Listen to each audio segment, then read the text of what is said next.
네, 그럼 여기서 미국 현지를 연결해서 트럼프 대통령의 불복 행보 좀 더 자세히 짚어보겠습니다. 조지아주 현지 언론 애틀랜타 K의 이상현 대표 연결돼 있습니다. 대표님 나와 계십니까?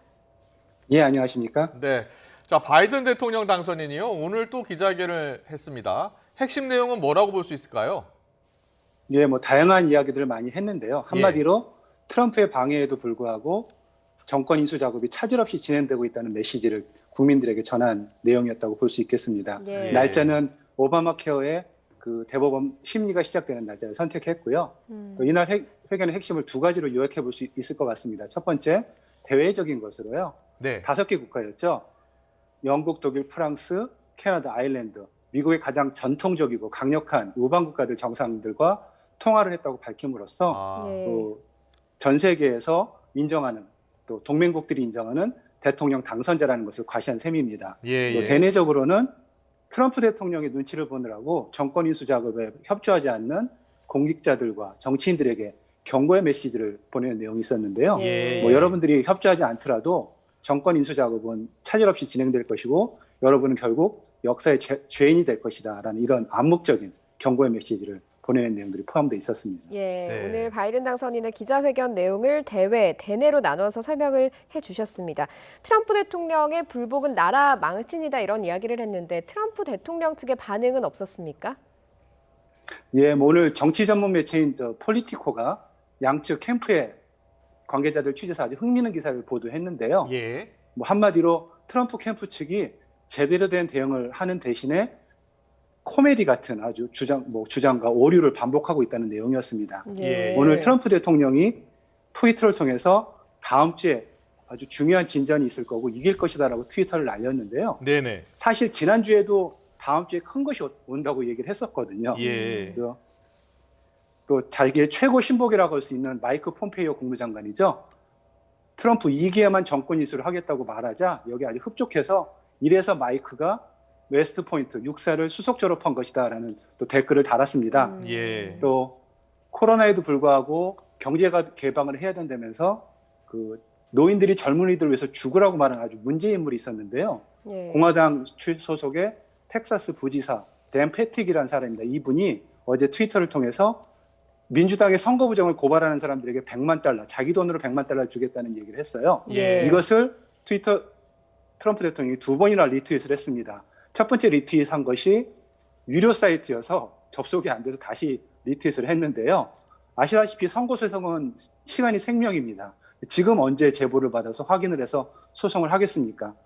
뭐 하여튼 코미디 같은 상황이고요. 예. 또 다른 신복인 줄리아니 같은 경우는 가장 중요한 펜실베니아주 선거 기자회견을 성인용품점 인근의 공터에서 하기도 했습니다. 예. 한마디로 조직적인 대응보다는 우왕좌왕하면서 시간을 끌고 있는 것으로밖에 보이지 않는다는 분석이 나오고 있는 상황입니다. 예. 그리고요, 김정은 위원장과 정상회담 등 이 바이든 정부의 북핵 문제 해법 관련 보도, 혹시 이런 보도도 나오고 있습니까? 네, 뭐 근래 상황을 보면은 민주당 정권에서 오히려 북한과의 갈등이 심화하는 양상이 보였습니다. 예. 2000년대 들어서 가장 북한과 갈등을 빚었고 첨예하게 대립했던 시기가 바로 빌 클린턴 대통령 시기였던 것으로 기억하는데요. 네네. 1994년 당시에 그 주한 미국 대사가 이곳 애틀랜타 출신인 제임스 레이니이고요. 당시에 또 조지아 출신인 지미 카터 대통령이 북한을 특사로 방문해서 위기를 해결했습니다. 예. 개인적으로 레이니 대사한테 당시 상황에 대한 증언을 들었는데 뭐 알려진 것보다 굉장히 심각했다고 합니다.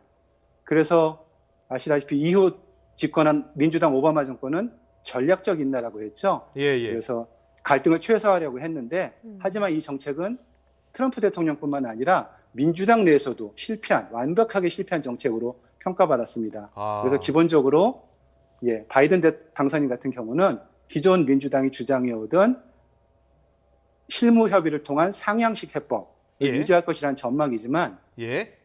하지만 오바마 때하고는 달리 지금 북핵 개발이 많이 진전된 상황이기 때문에 예. 북한의 무작정 시간 끌기, 또 대화를 빌미로 한 또 시간 벌기에는 협력하지 않을 것이라는 전망이 우세합니다. 네. 확실한 사실은 지금 바이든 당선인이 이미 북한 인권에 대한 얘기를 꺼내고 있고요. 예. 깜짝 쇼를 위해서 범죄자인 김정은 위원장과 만나지 않겠다는 입장을 분명히 했습니다. 예. 또 특히 때에 따라서는 선제 조치를 취할 수도 있다는 그런 예상도 나오고 있는 상황입니다. 예. 네.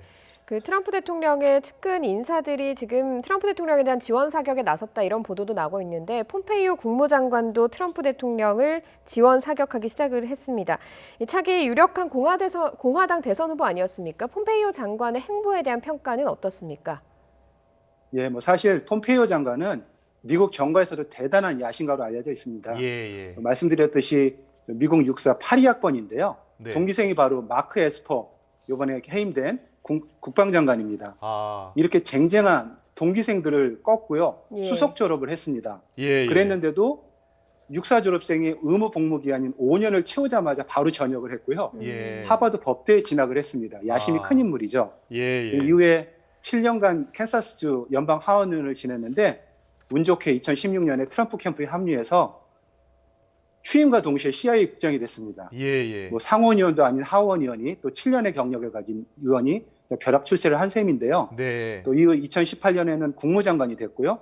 근데 이때부터는 정말 한 나라의 외교를 책임지는 장관인지 아니면 대통령의 개인 신복인지 모를 정도로 뭐 그런 언행을 펼쳐서 평가가 좀 엇갈리는 극단적으로 엇갈리는 인물이 됐습니다. 네. 뭐 웨스트 포인트 동기들 사이에서는 육사의 제일 원칙인 충성을 국가가 아닌 대통령이 하고 있다는 또 그런 비난을 많이 받고 있는데 아, 예. 뭐 부끄러워하는 분위기가 많습니다.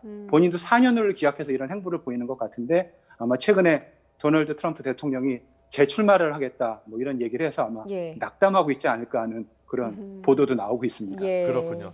자, 임기가 이제 70일 남았습니다. 트럼프 대통령이요. 근데 요즘에 그 행보가 참 걱정스럽다라는 지적이 있습니다. 어제 에스퍼 장관 해임에 이어서 국방부 고위직 인사들을 대거 물갈이했다고 합니다. 자, 미국 언론들은 트럼프 대통령의 의도를 뭐라고 분석하고 있습니까?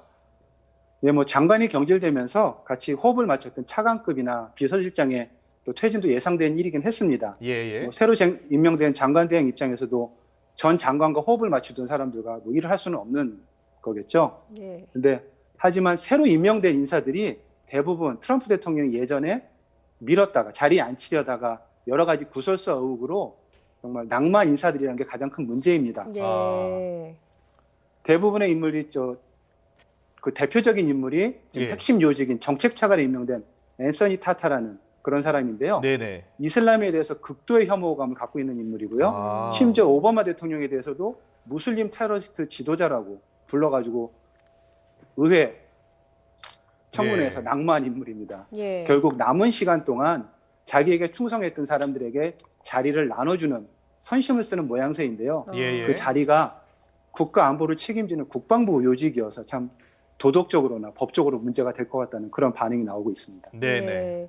그 대통령 임기 만료가 돼도 물러나지 않을 가능성이 있다는 기사도 나오고 있는데 방금 선심을 쓰는 그 인사 임명이다 뭐 이런 분석을 해주셨거든요. 어떤 의도가 있을까요? 어떻게 보십니까? 네, 뭐 사실 트럼프 대통령이 1월 20일 이후에도 백악관에 남을 수 있는 경우에서는 단 두 가지밖에 없는 것으로 보입니다. 예. 첫 번째, 연방 대법원이 총체적인 전국적인 선거 부정을 인정해서 선거를 무효로 하든지 아니면 경합주 5, 6곳에 대해서 지금 제기되고 있는 모든 소송에서 트럼프 대통령이 승소하든지 두 가지 경우의 수인데요. 네. 둘 다 지금으로서는 가능성이 거의 제로에 가까운 상황입니다. 아. 뭐 요즘 퇴임하지 않으려고 떼를 쓰는 트럼프 대통령 동영상이 유행하고 있다고 하는데요. 사실은 미국 헌법상으로는 불가능한 일입니다. 미국 수정헌법 12조에 퇴임하는 대통령은 1월 20일 낮 12시에 백악관을 떠나야 한다 이렇게 예. 명시가 돼 있습니다. 예. 예. 만약 법원과 주정부가 결정을 내렸는데도 백악관을 떠나지 않을 경우에는 지금까지 자신을 경호했던 비밀 경호국 요원들에게 끌려서 백악관을 쫓겨나는 그런 상황이 연출될 것으로 보입니다. 네. 뭐 모든 미국 국민들이 이런 모습을 보고 싶지 않을 것이고요. 예. 천하의 트럼프 대통령이라고 하더라도 그 정도까지 망신을 당하고 싶지는 않을 것이라고 기대하고 있기 때문에 네네. 정말 그러지 않기를 모두 바라는 마음입니다. 예. 그리고요, 트럼프 대통령이 내일 뭐 국립묘지를 방문한다고 하거든요. 대선 후 첫 공식 행보인데 여기에 대해서는 미국 언론들이 어떻게 평가하고 있나요?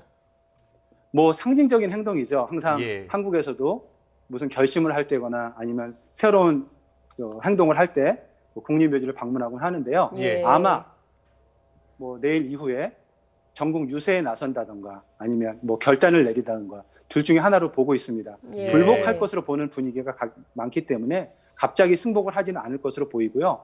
뭐 법적 대응이나 또 전국적인 유세나 여러 가지 카드를 빼기 위해서 준비 작업을 하는 것으로 좀 해석하고 있습니다. 네, 네. 내일 또 국립묘지 방문해서 어떤 말을 할지 또 주목이 됩니다.